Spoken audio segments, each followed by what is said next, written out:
You are listening to the How to Talk to Girls podcast with me, Trip Kramer. Hello and welcome back to another episode of the How to Talk to Girls podcast. I'm your host, Trip Kramer from tripadvice.com. Welcome back to another episode where I wanted to go over something that I've been thinking about a little bit lately. It's something I've been thinking about as I've been coaching some of my students out there. And I wanted to share it with you today. And then after that, I want to do some Q&A and answer some questions for people who have written in. So why don't we get to it?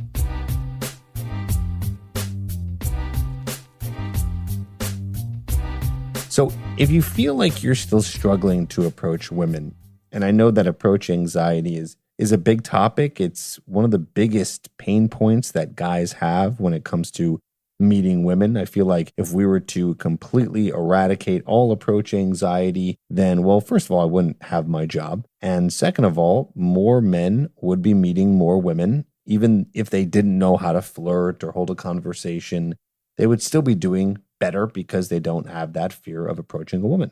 And I even think they would be better at flirting and conversation, actually, because they just wouldn't have that part of their brain that has that fear, that anxiety, and it would allow them to be more comfortable, which would then attract more women. However, that's not the case. We do have that anxiety. We do have that fear of rejection.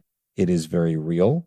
And I wanted to give you a new perspective on how to look at something like this. And this is a tactic that I'm trying to do here that is trying to frighten you, even though I know you're frightened enough trying to talk to women, but I wanted to give you another tactic here that will frighten you in a sense to push you to do approaches.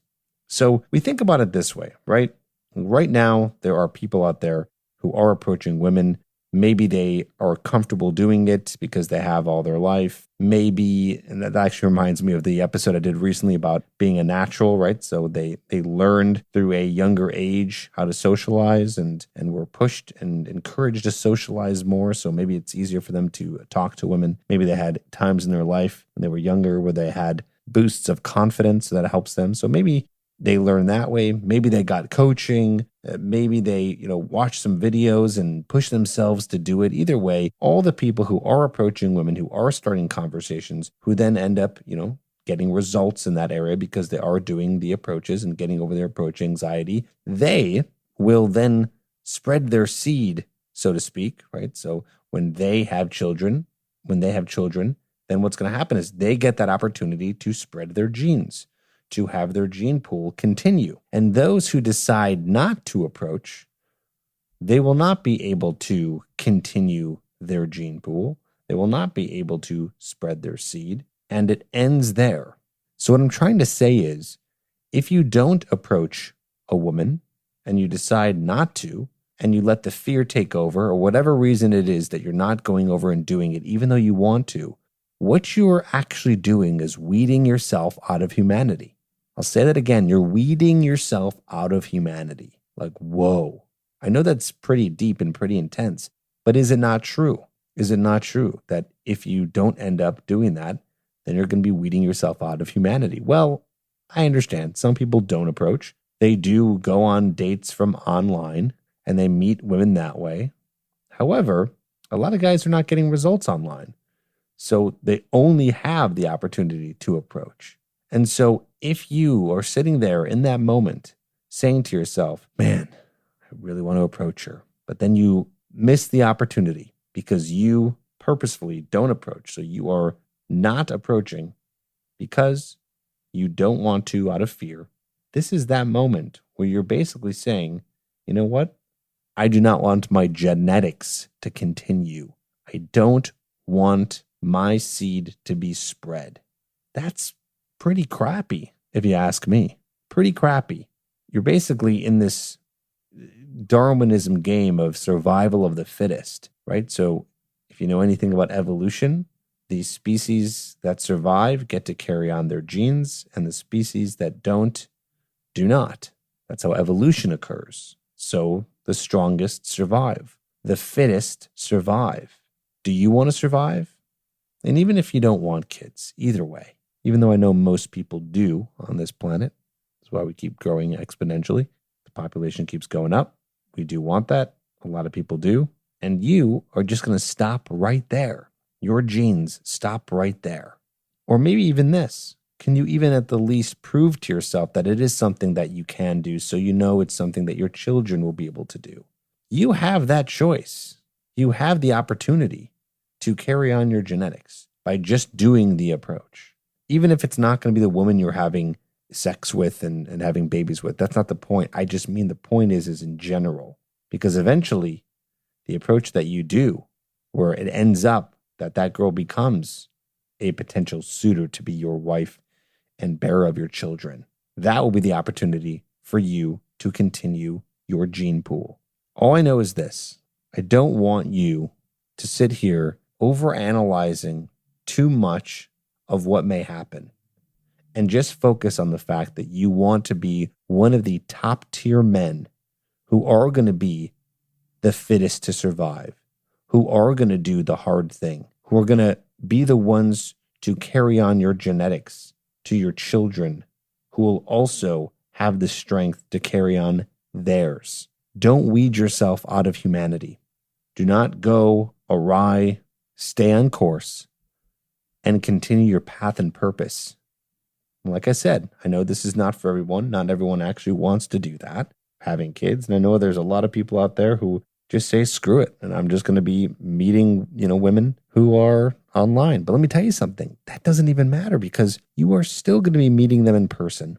Unless you want some sort of weird text online relationship, you won't be able to get away from the fact that eventually you'll be in person with the woman. And let me tell you, if you end up doing approaches and you go out there and you make that happen, what ends up happening is you become more confident on those dates. So the approaches that you do are actually going to help you do better on the dates, even if you don't end up meeting a woman on an approach.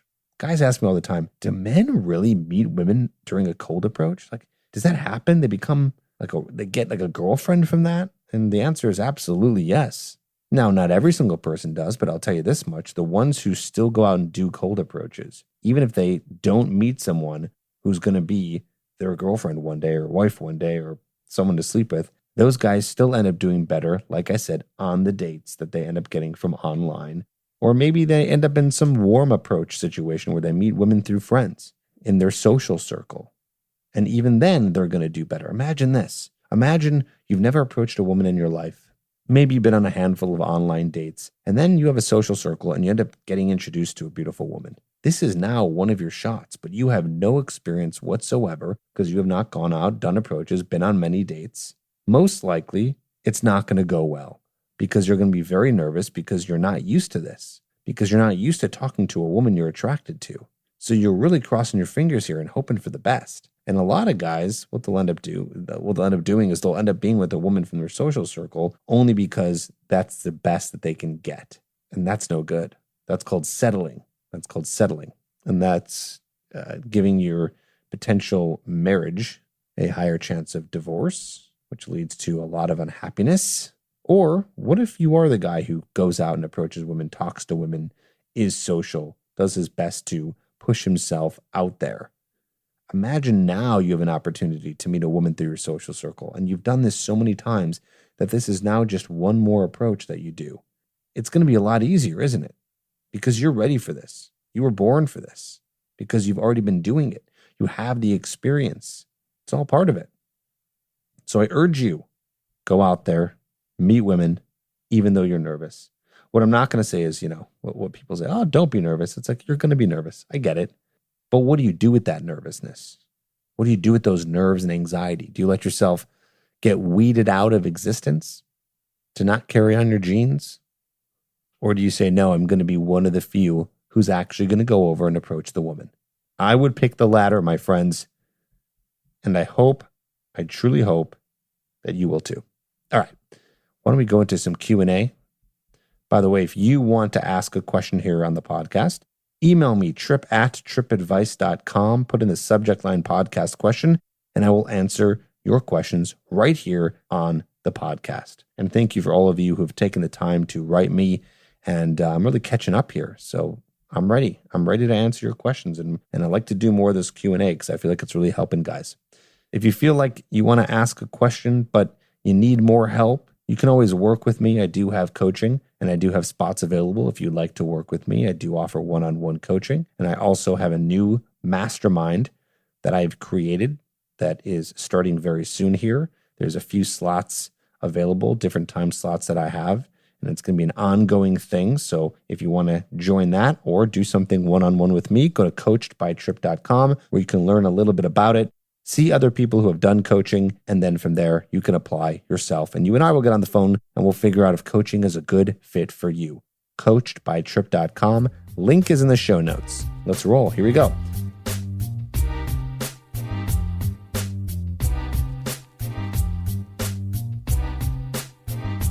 This is from Anonymous. He writes in, "Hey there, Trip. I want to say thank you for your great podcast. My main reason for this email is how do I handle someone who has ghosted me? I matched with this woman on Tinder and exchanged numbers.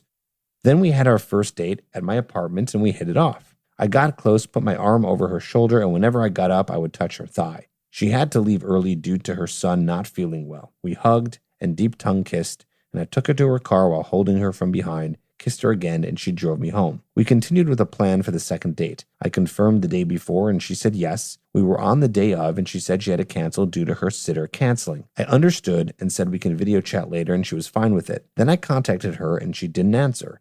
I sent a goodnight text. The next day, I did my usual good morning text with my breakfast pic and no response. I tried to video chat and no response. I noticed her Tinder profile was deleted. Are there any other methods to try? Thanks a ton, Trip. I look forward to the answer and will continue to tune in." Great question from Anonymous. Thank you for writing in. Well, there's a lot to say here per usual. So here's what I'll say first. First, if you ever get ghosted, the only thing you could try to do, and I'm going to be very careful when I say this because I don't want you to take this too seriously or else you'll be overanalyzing. But the one thing you can do is just say to yourself, is there anything I could have done better? That's it. That's the only thing you can do. If they ghosted you, they're gone. They're not interested. I'm being kind of tough love here and pretty stoic. I understand that you're going to sit there and be like, oh man, this sucks. You're going to feel all kinds of emotions. But you got to just say to yourself, all right, it's gone and we don't know why, but is there anything that maybe I could have done better? And if you can't think of anything, you can't think of anything. But again, don't go too deep because if you overanalyze this, it's not going to help you because you might not know for sure what you did right, what you did wrong, but maybe there's something in there you can guess, maybe. And I'm going to try to take a guess. Again, this might not be 100% correct, but I'm going to take a guess based on what you said to me here of maybe why she ghosted you. Now, the list could be endless, right? So it could be endless of why she ghosted you. Maybe she decided she's not ready for dating and she thought she was. Maybe an ex-boyfriend came back. Maybe you did something that turned her off. Maybe something happened with her kid. It sounds like she has kids, right? So, okay, maybe all these reasons, possible, but we don't know the reason. So what do? We sit there, think about it for a second. Nothing comes up. Move on fast. And guys, never get too excited about a woman. And please always be dating multiple women at once. So you always have an abundance of women. So when this happens, you don't care. So the real answer is how to deal with ghosting someone. You got to have an abundance of women in your life, so it's not a big deal. And then to answer your question, are there any other methods to try? No, there's not. Now, back to why I think she might have potentially ghosted you. I'm getting a sense of neediness here. I'm getting a sense of neediness based on what you're saying. Okay, so it sounds like you guys did pretty well with the physical part. Okay, so you guys had, some kissing, some holding. Okay, all good. And then it went nowhere because she ghosted. But this is where I'm thinking, you sent a good night text. All right, that's fine. And the next day you said, I did my usual good morning text with my breakfast pic and no response. I don't love that. I really don't love this breakfast pic, my usual good morning text. I don't want you to be sending good morning texts, good night texts. A good night text, I guess, is fine if she was over that night. That's not the biggest deal in the world, but I don't know. Maybe you're sending good night text all the time. Maybe you're doing this a lot, although you said this was your first date. But I wonder if there's anything else you did that might have been needy based on how I'm seeing here with your usual good morning. Is this if this is your first date, then is this something that you do all the time? I don't want you to be scaring women away by texting too much. I say this quite a bit in the Trip Advice content universe. And in my coaching, of course, you only want to use texting to meet up, not to have cutesy little breakfast pics with good morning and all that stuff. I know this sounds a little gamey to some guys, and hell, maybe it is a little bit, I don't know, but you don't want to be showing too much attention. It's just going to turn her off. That's just the bottom line. Showing too much attention is going to turn her off. It is more attractive for you to be busy with your own thing. Now, that doesn't mean that you're not going to be, that doesn't mean you're going to be standoffish when you meet her. No, you're going to give her all of your attention when you guys are hanging out. You're just not going to be doing this intermediate conversation, keep up with the convo thing. And I'll be saying this forever. I don't care about what Gen Z keeps saying about this fact that, no, you don't understand, Trip. This is the way. This is what people are doing. They're texting. It doesn't matter. If a woman likes you, trust me. And don't listen to what they say because they're not going to answer this. They're not going to answer this properly. Trust me. If she likes you and you always have a date set, there's no reason to be texting in between. No woman is going to completely break up with you if she's attracted to and you guys are having a good time in person. It just won't happen. So lay off the texting. It might be too needy. I wonder if you were too needy with her. Everything else sounds pretty good. I mean, you did move the interaction forward. You guys got physical. But we'll never know for sure. And that's kind of my point here is because you'll never know for sure, we don't go too deep into it and we just move on.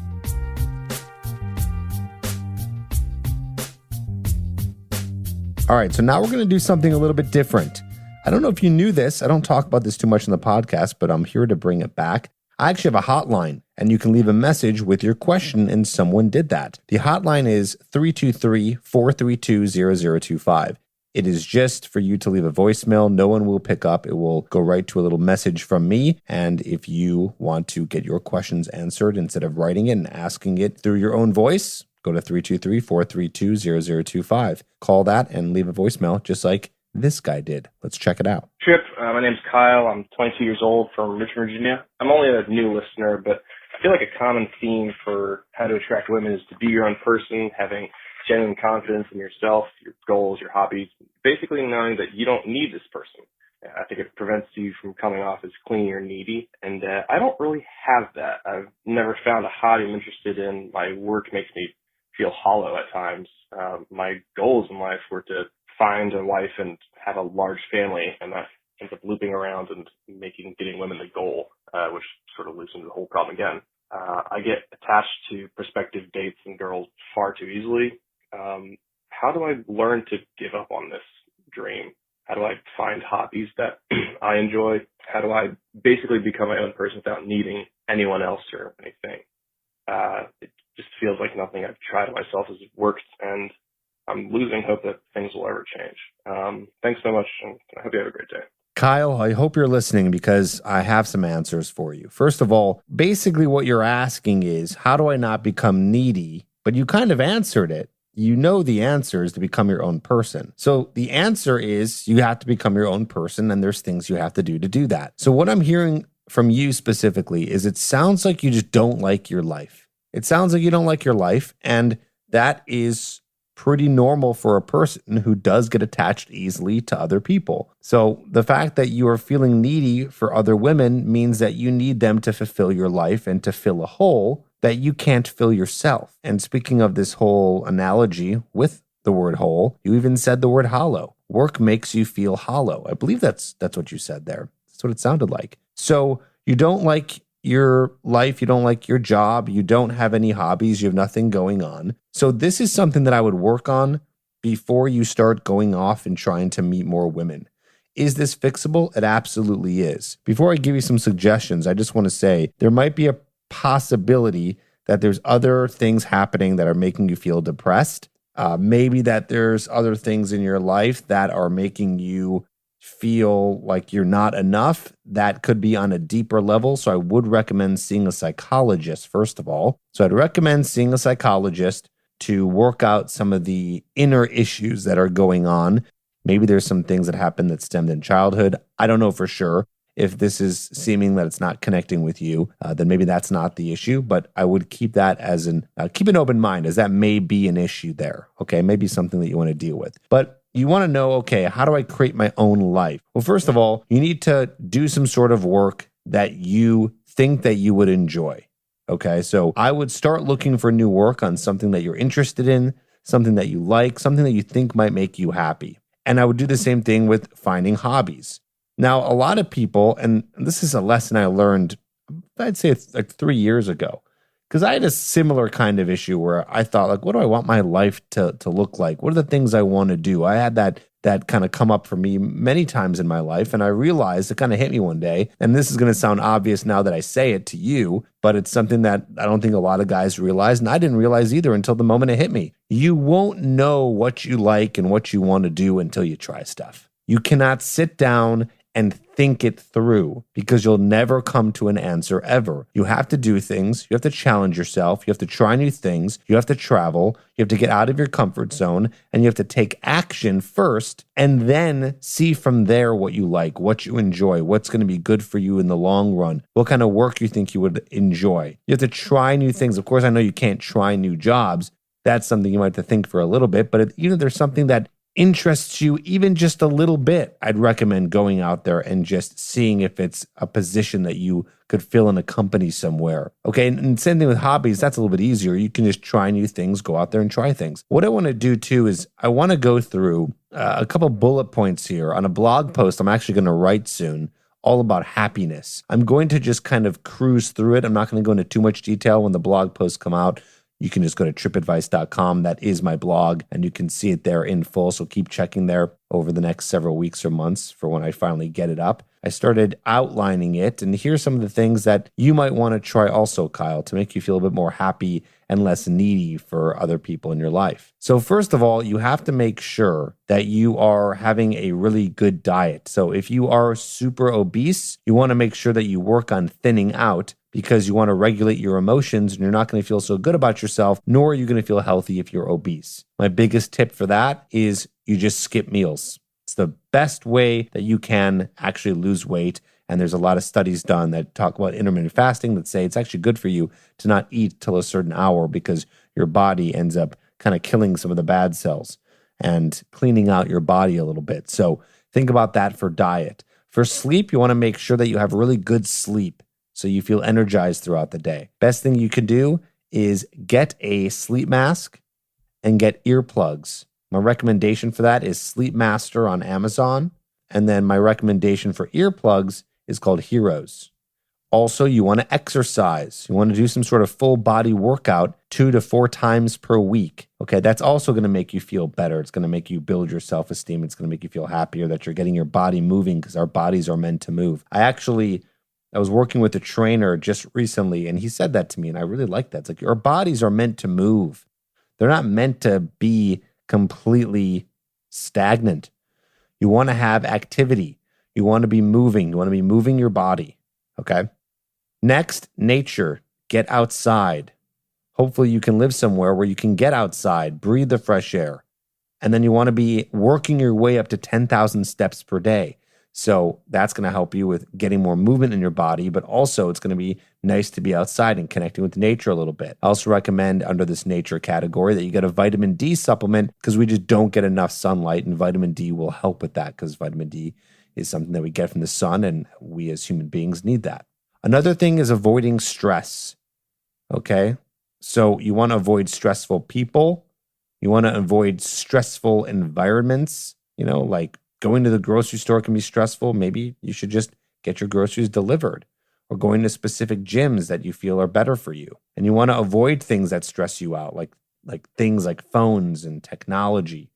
If you're on social media a lot and you find that you don't get uplifted, which I don't know how many people get too uplifted from watching social media. It's really just something that makes you feel crappy, or just kind of passing the time. So maybe you stay away from that. Avoid stress. Next is hobbies, okay? This helps you not to be needy, as we're talking about. It also helps your mood. You're going to be happier because you're going to be doing things that you enjoy. So the gym is one hobby. We already kind of mentioned that. Martial arts is a good idea. Gets your body moving. Also challenges you. And it also gets you to meet new people. So those are some examples there, but other hobbies can be anything that you find. That could be a year-round hobby, a winter hobby, or even a summer hobby. Think golf. Winter hobbies, think skiing.